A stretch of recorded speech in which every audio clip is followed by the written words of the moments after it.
Hey guys, what's going on? Today, we're doing a blower upgrade.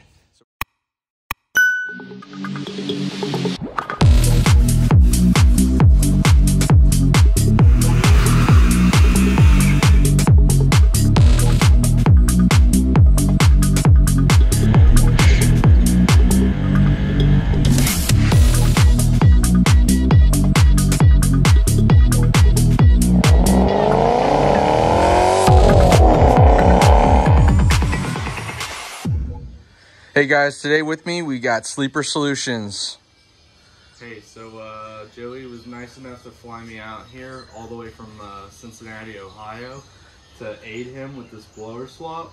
These blower swaps are very common for these cars since they came factory and OEM on the 1314 GT500. The 5.4s make very good power with these blowers, especially if you do a ported one or run a mild setup even on 93. This setup should make some pretty good power. So we're just going to show you exactly how to go through and do this swap because it's very common and it's very easy to do. First, you start with, you take the expansion tank off, which we already did. We already unbuckled a couple of things. So take the expansion tank off. Down here is a 3/8 inch tensioner, and you take the tension off the belt right down there. You got tension off the belt, you take the intake off, and you undo your fuel feed line. Now we're gonna undo this right here and here, and we're gonna take off the say 5/16 or an 8mm wrench. This will help you out a lot. You don't want to hammer these bolts. They're weak aluminum bolts. I mean, they can break pretty easily. So you want to be pretty easy with them. They don't require a lot of torque either, like a lot of people think. All right, so now we got our throttle body on.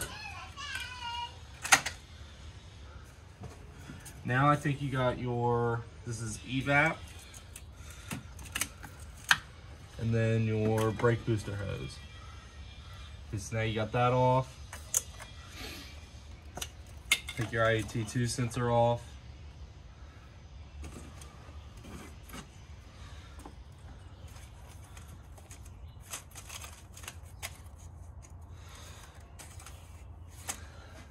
Now we're going to take the elbow off.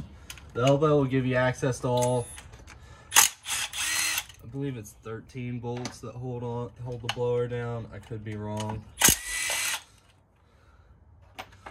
But to get access to them, you have to take the elbow off. So part one is the elbow.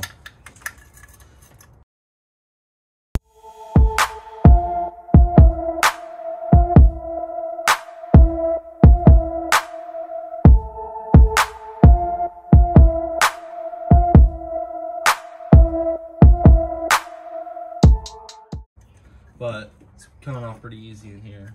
It'll get a little bit tighter when we put the new one on. It's just a larger inlet. Yeah, bigger blower, less space.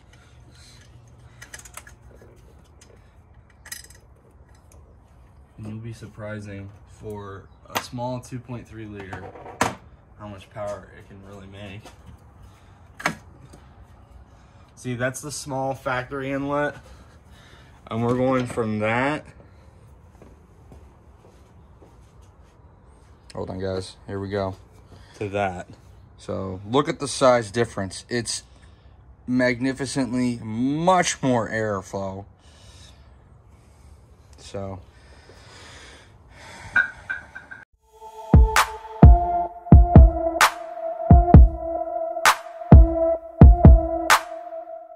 okay, all right.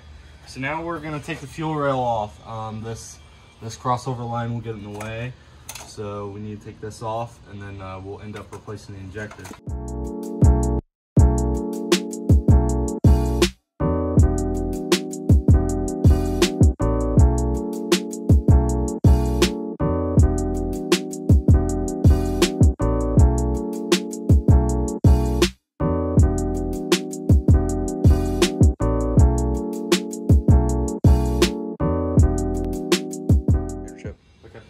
So we just got the EGR off. If you've never done the EGR stud kit, there's two 10mm bolts. They come off pretty easily, thank God. Now the hard part is we gotta take off the blower now, which only this bolt is the one that's a pain.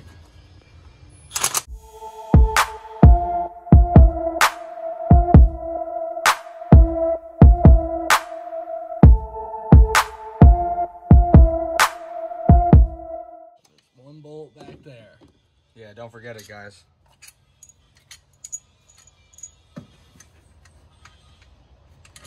So if you happen to go to a VMP or Gen 3, or if you get a Gen 2R or Gen 1, they send you new hardware. I know for a fact the Gen 2R and the Gen 3R kits send you new hardware, so you don't have to reuse these. And if you're selling your blower, say you're a 1314, and you're selling your blower, you can send these bolts with the kit. But Here's your bolts. now that thing is ready to come off, and you're kind of excited to see what's under there, right? Oh yeah. So the best way to grab this, well, for one, there's a vacuum line I forgot to grab.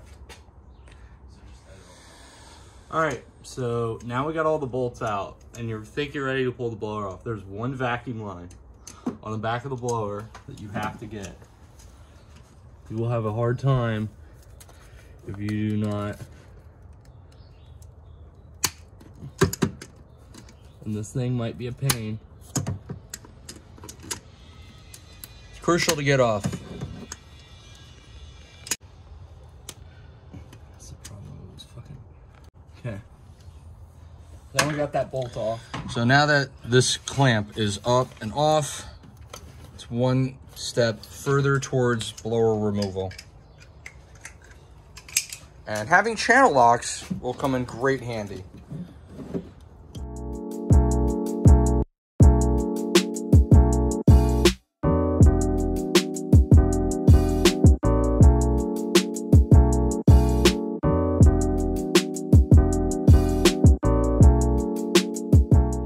On the back off, and now it's ready to take your blower off. There's a dowel pin in these. Sometimes they're hard to get off, sometimes they aren't. So you grab the snout and then you stick your hand in the elbow. And you give it a nice little pull. And now there's your factory blower, and here's your new TVS Trinity. So definitely a different size and inlet. The fact that the pulley size is completely different. So there you have the elbow openings. It's drastically different. Okay, so here's how you know if something's been through your supercharger or your supercharger's worn out. This is the coating for the rotor. Okay, it should look like this. The rotor coating will tell you if anything has been through your supercharger or it's making contact. In this scenario, we've only got a couple scratches. This blower's got 30,000 miles on it. It looks great. I mean, that's great. This, no bueno. Look at that. This coating on this rotor is completely gone. Shot. It's gone. It's gone. So this car wasn't probably making, one, the correct boost. Two, it's probably running really poorly. Thankfully, nothing was in the intercooler brick from what you're able to see. If you do see stuff like this, try to vacuum it out. Maybe you need to take your lower manifold off and disassemble the intercooler brick and clean it with brake clean and just completely redo it. But now we're gonna prep this blower to go on there, which will include, we're gonna put new injectors in, we're gonna switch the bypass valve, we're gonna mount the blower, And then we are going to put some other tension. We're going to replace the billet tensioner and a VMP idler tool, and we're replacing the entire belt. So we should be done pretty shortly.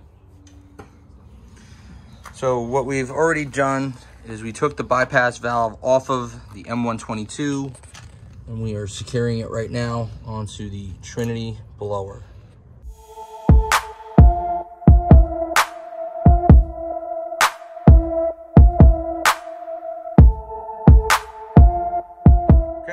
Alright, so now we're going to do the process of swapping the injectors. These are FIC 1000s. I made 860 wheel with these on E85 with a return style fuel system. These are going to be more than enough for this setup. These are the injectors I recommend with this setup if you're only going to run 93, because there's no such thing as having too much of a fuel system. The last thing you want to run out of on a setup like this is fuel. I mean, you'll melt a piston, you'll chuck a rod. I mean, these are powder forged rods. They're very delicate, but they make good power. It's kind of impressive. But you always want to have enough fuel. This is the best way to install these, in my opinion. You know, they come with a flow chart, which is pretty neat because they're laid out very nicely, but then they come with an actual individual flow chart for each injector. So this is the flow chart for those injectors. They're pretty on par. So, and they come with a nice little sticker. Look, a sticker. We always care about stickers. So they add horsepower. They do. They add horsepower. So you take your old injectors, per se. Once you get them off, these little sealing clips, these are retaining clips. They're kind of important to put on the car. Yep. So you can tell we have two different fuel rails here. This is actually my fuel rail off my car. He bought this for me a long time ago. It has the VMP crossover tube for 07 to 12 GT500s. 13, 14 GT500s have a longer crossover tube. So this is factory. This is the hose they send. Oh. It's a little bit longer. It's so that it fits over the hoop of the blower. It's not only that, but you can't fit the fuel rail on. Yeah. You can't make it over the top of the blower. Right. So you have to run this if you're going to get a TVS and run it on a stock fuel system for an 07 to 12 GT500. Next, we're going to take the rest of the injectors. So the rest of the injectors that we have here.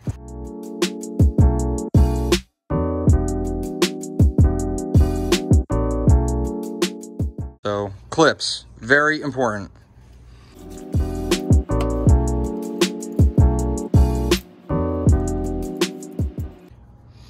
So now, each injector is practically the same. I mean, you couldn't really tell. You can't even tell the difference almost by the naked eye. Let's not mix these up. I know. Yeah, I mean, you can't even tell. It's hard to tell, but you gotta be careful. So, just take the clip. Snap it on. Boom, snaps on. Perfect. Now, what we're gonna do instead is when you install these, you want those O-rings to be lubricated. This was supposed to come with a set of grease. Sometimes they don't. So what you do is you grab a quart of oil. Okay. Okay, so now we just pop these clips on. The thing with these O-rings is they can tear. And that's the last thing you want to have happen. Because if you have 60 PSI rail pressure and it comes out through this little hole, it's not going to be fun. No. It will peel the paint off your valve covers. So you just want to take a little bit of oil, and you don't want to get it inside the injector, but you just want to get it on the O-ring. So you just lube the O-ring. Super simple to do. It makes life way easier. You don't want to install these dry. I mean, there's no reason you would want to do that. And then you're not getting it in the injector, and it's gonna be fine. And then now, boom, it went right in. It's fine. Look at that. Now it's good. So we're gonna do that with all 8 of these.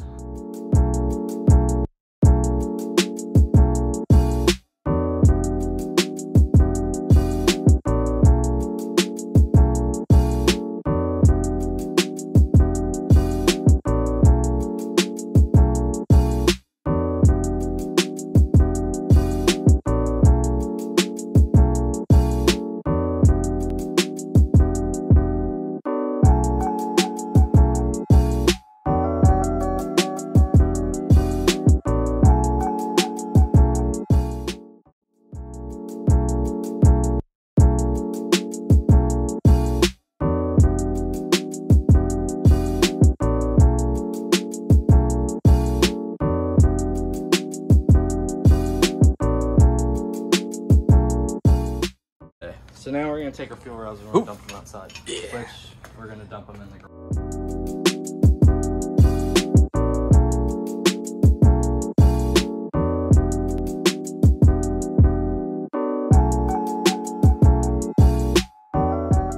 Yep. So now that fuel rail is ready, and we're ready to put that blower on the car. Okay. So okay, guys. So the next thing on our list is the belt tensioner. You need what size socket? It's a 15 millimeter. 15 millimeter. We're replacing this because he has a brand new ARH billet tensioner. And then we're also going to replace this pulley. And add a Metco ox-idler. It's just going to provide enough belt wrap for that 2.4 pulley. And no belt slip. No belt slip. I mean, we're also replacing the belt too. So to replace the belt on this car, you actually have to remove that tensioner, and then you have to remove the serpentine belt. Yeah, so you have to push it down, and then you can take the belt off the blower. But the thing is that this belt looks amazing, so I'm not going to replace it. But we are going to take this tensioner off. So yep. when we get down here, just one bolt.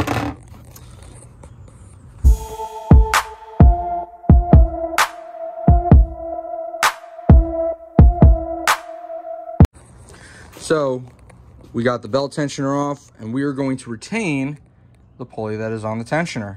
And we're going to put that on our new ARH tensioner. So here's the difference in the tensioners. Is this billet? Yeah, it's billet aluminum. Billet aluminum. So we're going to transfer this pulley to the new tensioner, and we're going to be good to go with this. And just like that, she's off. And just like that, it pops off too. So the nice feature about these is, so I don't know why Ford did this, but Ford used a 3/8 square piece to break tension on these. This has a 1/2 inch instead, which is more common. And it also lets you use a bigger breaker bar because, I mean, dude, this tensioner, I mean, it's pretty strong, and it's a good tensioner. I mean, I've only seen one explode, right. And I mean, that was on one badass car. So, right. But those have been pretty quick. I've never seen really an issue with them. But now we've replaced the pulley, and this is a really nice tolerance fit. Yep. So look at the clearance on that. I mean, it's perfect. Okay, so we're not going to reuse the factory bolt. It came with hardware that I forgot about. And we're going to thread it on. And we're going to be golden.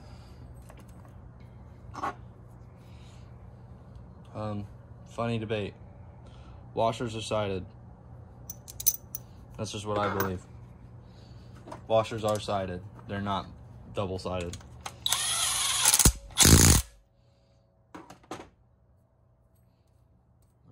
Nice. We're set. We're golden. Okay. Little nipple indents, and they line up, and this is how the tensioner will sit.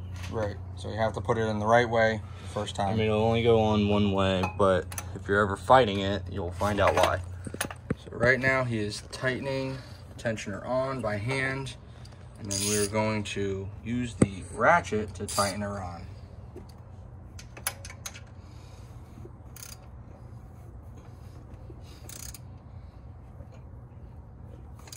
All right, so now we're gonna take that idler off. It's a 75 millimeter idler. We're upgrading to a 90 millimeter idler. Like we've.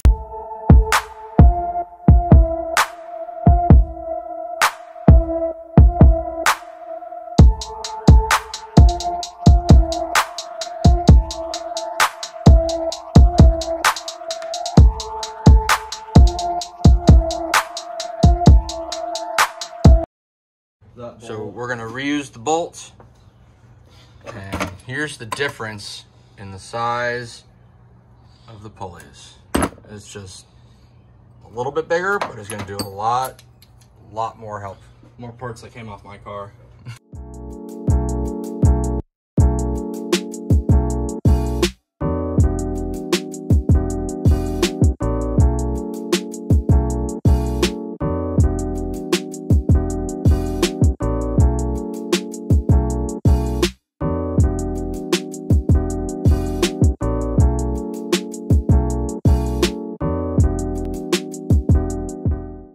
last part of this. So now we got our belt routed. We're gonna tuck it out of the way. It's not gonna hurt it. We're gonna get ready for the Mecco idler. These 3 bolts have come out. So, and these bolts can break. They easily can break. They're long and they're skinny. And these are bolts you do not want to break because they go into your water manifold. And you have to take this whole manifold off.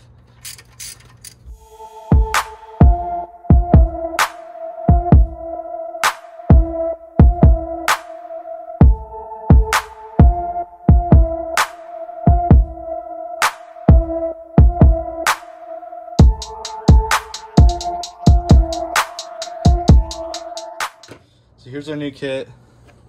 So here's the new kit. So these are the old bolts, and here's the kit with the new bolts. This is a pulley. This is a pulley, but we're not going to talk about that. Here we go. Look at this. That's beautiful. Gorgeous.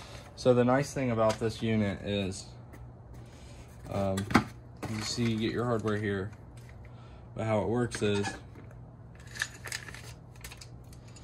get your washers with your nuts or your Allen bolts, but you have these billet inserts, and these Billet inserts go into the back. So found out what size it was. It's a 4mm Allen wrench. Just be careful installing this, because if you drop parts, It's going to be hard to find them. it's just kind of annoying. Yeah, that too. So this is how it looks before it goes on. And now we're going to pop it on. But you know what? I'm gonna do one at a time. That sounds good to me too.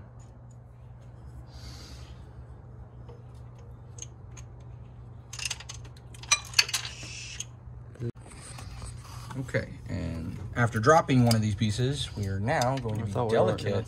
I thought we weren't gonna talk about it. It's okay. It happens. It's going to happen to other people too.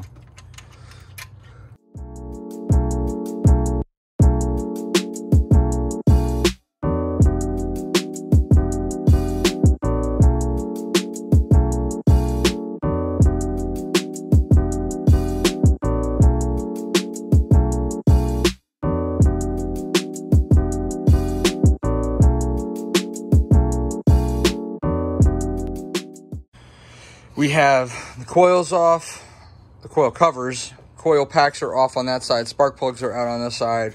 We're working to take off the coil packs and the spark plugs on this side, and we're going to show you all 8 plugs once they're all removed.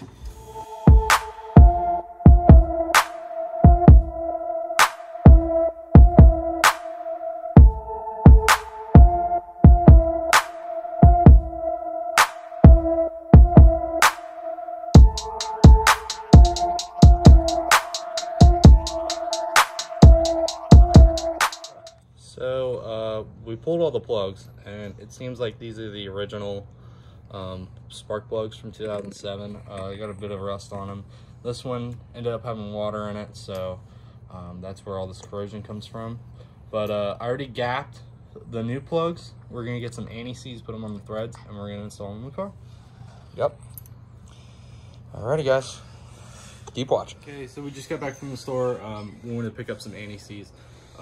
I personally like to put anti-seize on spark plugs.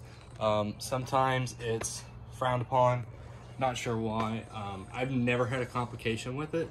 I believe it's a way for when you're constantly changing plugs, you know, high horsepower setup like this, or like mine was, I would change the plugs probably, you know, once a month if I was racing it every weekend, because I want to make sure that we're not worried about anything going on inside the motor. But practically, for this setup, we're using TR6 NGKs, part number 4177. These are the plugs I ran, and I ran them at a 28 gap. I gapped them last night off camera, but we're about to put them back in, and we just want to verify our gap. Which our gap is right where we should be.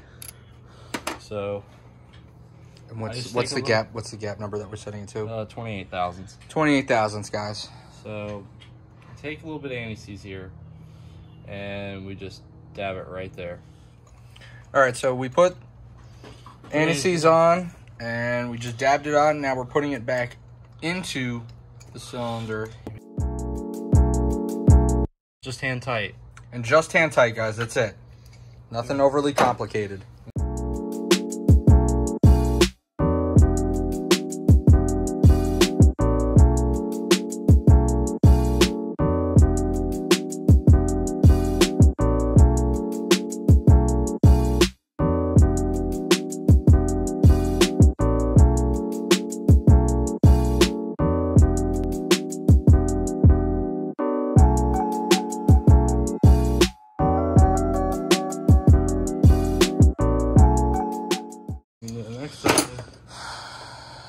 All right, this side is completely done.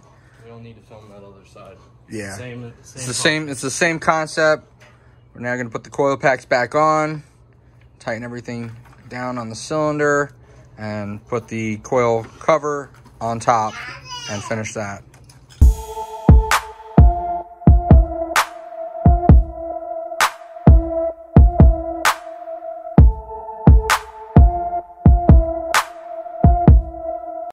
So this side is all done. We just put the plugs in. We're going to put the coil packs on and put the coil cover on top. And then we're done with spark plugs and coil packs.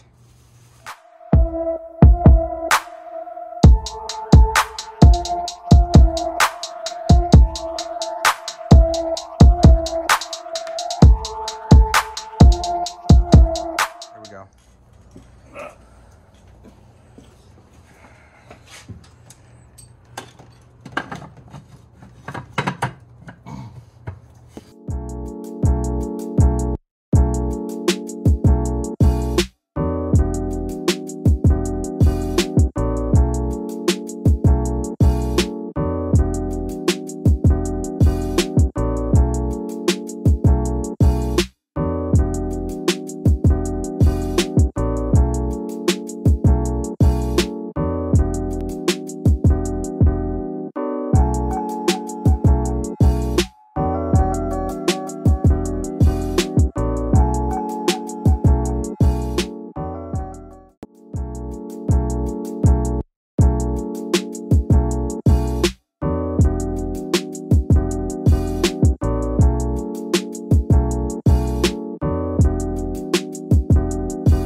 Blower is on, elbow's on, throttle body's on, spark plugs are on, idler, auxiliary idler is on, regular pulley idler is on, the new belt tensioner is on. We're doing the intake.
get one, but you have to get a 1414 one.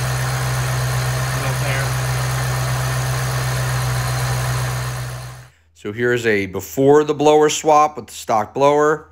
Here's the heat exchangers in comparison. And this work was extensive, so we couldn't go into detail.